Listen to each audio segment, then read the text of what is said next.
So mga ate at kuya, syempre yung interview ni Ma'am Shi parang pansamantalang natakpan yung issue ng ano yung raid sa Batangas, 'di ba? Hindi yung raid pala, yung nasabat, naharang ng checkpoint yung pinagmalaki at pinagmayabang ni Kuting na di umano'y the biggest drug haul in Philippine history. So sabi niya, talagang ang aking administrasyon successful talaga sa paglaban sa ano no, sa illegal na droga. Yabang-yabang ni Kuting. Oh, na kaya naman nating, 'di ba, masabat ang mga ganitong grabing kalaking at gantong kalaking bulto ng droga nang walang namamatay. Panalo talaga ang ating bloodless drug campaign, anti-drug campaign. Yabang-yabang ni Kuting, 'di ba? Pero wala na tayong update kung ano ang nangyari doon sa tone-toneladang tiyabo na bilyones ang halaga, hindi biro yan mga ate at kuya, hindi millions, billions at pinagyabangan ni Kuting. Oh. At yung lalaking driver parang sobrang protektado ng administrasyon ni Kuting. Nandun nga agad siya sa ano sa site, 'di ba, kung saan nandun yung bulto ng shabu. Matik nandun siya ang aga-aga. So malamang madaling araw yung nasabat or naharang ng checkpoint at binibigyan pa niya ng instruction yung ni Kuting, si Kuting mismo. Binibigyan niya ng instruction kung paanong magpapa-interview yung pulis na nasa checkpoint na nakasabat nung bultuhang tonel-toneladang shabu na hindi natin alam kung paanong nagkasya sa van. Maniniwala pa kung kasya sa van yung toneladang ginto Kasi yung bara ng ginto, massive yun. Hindi massive, kundi yeah, I guess massive. But compact yun di ba? Iba yung 1 kilong bulak, mga ate at kuya, or cotton, is iba yung laki ng 1 kilong cotton sa 1 kilong ginto. Kasi malamang yung 1 kilong ginto, ganto lang yun kalaki sa mouse ko. 'Di ba? Pero yung 1 kilong bulak, since ang bulak ay hindi naman siksik, may mga hangin sa loob, maalsa, ang 1 kilong bulak, malamang 1 sakong bulak yun. Okay? Maniniwala pa ako na kasya sa van ang halos 2 tonelada kung ginto yun. Kasi baka yung 1 toneladang ginto ay kasing laki lang ng isang crate, no? Isang box lang na kahoy. Pero yung piabo na 1 tonelada ay powder yun 'di ba? Hindi naman mabigat yung powder. Oh, parang crystals lang yun. So parang asukal lang din naman ang itsura noon. So malamang hindi nalalayo yung bigat at laki or bulto ng asukal sa tiyabu. Right? Oh. So paano nagkasya yung halos 2 tonelada? May update naman pala. May iba pa raw van na nasabat sa Pampanga. Malamang daw ay kasama yun nung van na naharang sa Alitagtag. Nakarating na ng Pampanga, mga ate at kuya. Anyway, nagpakita 'di ba sila ng mugshot? Oh. Sandali May mugshot kasi yung lalaki. Kaya sabi ko nga, bakit, 'di ba nag-vlog tayo patungkol diyan? Bakit tinatakpan yung mukha ng lalaki? Anong meron at bakit may special treatment? Porke ba siya ay PhilAm? Porke ba siya mukhang may sinabi sa buhay? Mukhang magandang trabaho, dati pang call center agent. Actually, bisor yata ng call center. Oh, hindi frontliner hindi yung CSR, yung sumasagot ng tawag, kundi mataas ang katungkulan sa call center, may mukhang fitness instructor pa, right? Dati pang US Army. Ito yun, 'di ba? Hindi mabasa ang pangalan kasi binlur na, tinakpan ng puti, malamang nandito dapat yung pangalan niya, 'di ba? Nakasulat diyan, pati mukha binlur. Bakit ganito, Kuting?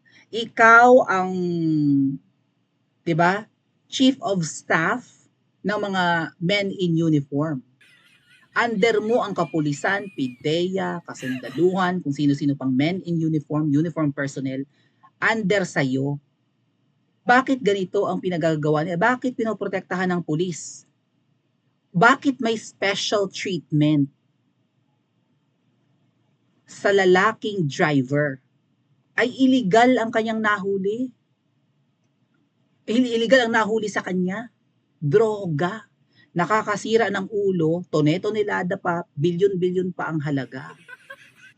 Kung sino-sinong nakukunan ng mugshot, hindi naman tinatakpan ang muka. Ayan nga, si Dilima, si Trililing.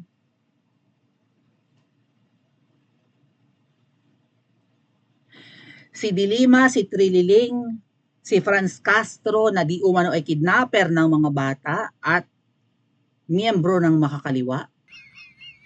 Nung kinasuhan at nahuli si Franz Castro at nakunan ng mugshot na siya ay nangidnap ng mga bata, hindi tinakpan ang muka, hindi tinakpan ang pangalan. So is Dilima nung hinuli dahil allegedly involved sa droga. Si Trililing, sa kasong sedition siguro to, hindi binler ang pangalan, hindi binler ang mukha.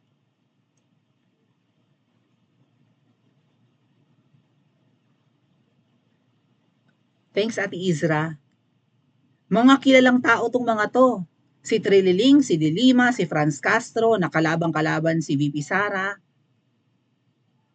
Kita ang pangalan, oh, kita ang mukha. Yung ordinaryong tao na driver lang ng van. At pwede namang hindi kanya yun eh. Right? Bakit protektado? Bakit naka-blur ang mukha? Ba't wala ang pangalan? Sino ang nagpoprotekta dito? PNP baga, PIDEA. Kanino under ang PNP at PIDEA? Kapag ganito ang ginagawa kuting ng mga men in uniform, dapat sawayin mo yan. Bigyan mo kami ng update, inihambog mo to eh, iniyabang mo to eh. Biggest drug hole, napahiya nga lang kayo, hindi naman pala. Yung kay PRRD pa rin na nahuli sa Infanta Quezon, ang Quezon Province, ang totoong biggest drug hole in Philippine history. Kung talagang magaling kuting ang iyong pamumuno laban sa droga, bakit wala pa kaming update ngayon saan galing yung drugs na yung tunay-tunilada? Dito ba yan minamanufacture sa Pilipinas or galing abroad? Kung galing abroad yan, paano nakalusot sa customs? Thanks, Ate Izra. Thanks, RB.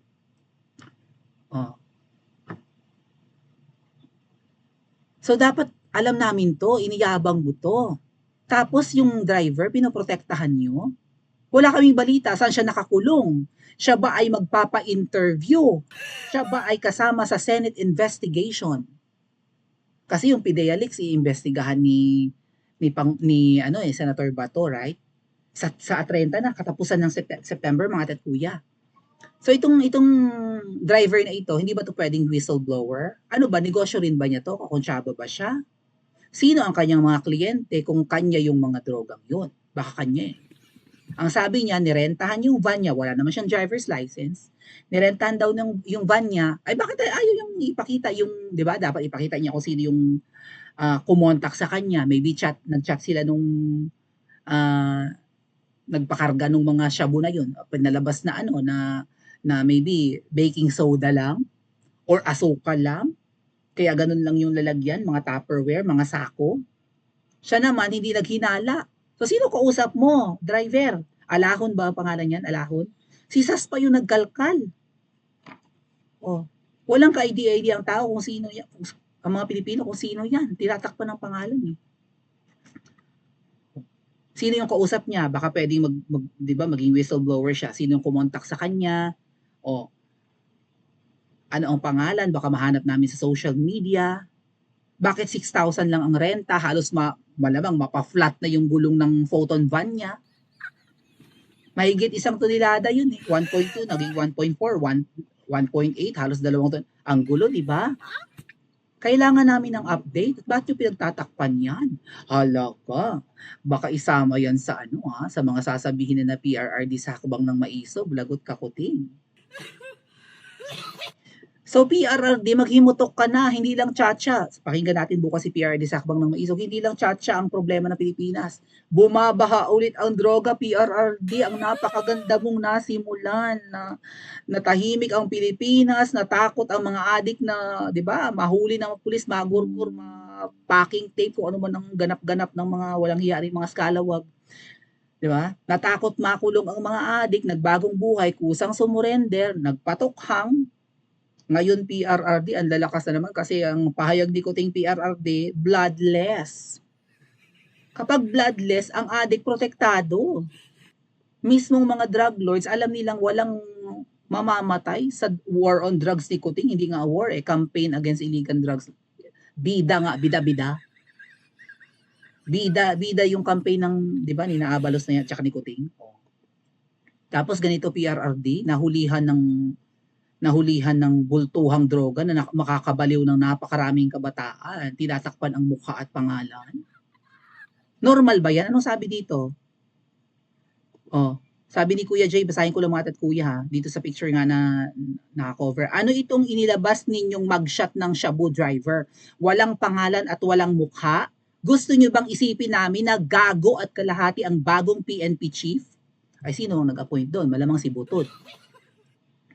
At mga green ang DILG secretary na pormang-porma noong si Dilima ay nakidnap sa kanyang kulungan, di ba? Si Abalos naka-body type shirt pa yun, whatever. Yeah, skinny shirt kung ano man doon. You are so unfair. Yung congressman, si Castro, at mga senador, si Dilima at Trililing, pinakita nyo ang mukha at buong-buo ang pangalan. Tapos yung driver na 13 billion at almost 2 tons of shabu na ipinagmalaki ninyong biggest drug haul in history, ganitong klase ang mugshot ang ilalabas nyo sa publiko, pati naman, para naman kayo mga siraulo, Mr. Abalos at General Marbil. Yung General Marbil, yung yung sa PNP. Aba, Kuting, ano ba yung DILG secretary mo? Sugod agad kay Dilima nung na-hostage si Dilima doon sa kulungan, no? Ay, dilaw yata ang administrasyon mo, Kuting. Tapos, ganito ang nilalabas. Hindi namin kilala kung sino ang driver na ito. Anong update? Ikinanta na ba niya yung nag-utos sa kanyang ibiyahe yung mga shabu na yan? Sus Mariosep, budol ang administrasyon ngayon? Paki-comment po sa budol at bangag. Kano nila? Supplier ba nila? Paki-comment po sa comment section at mag-like and subscribe din po kayo.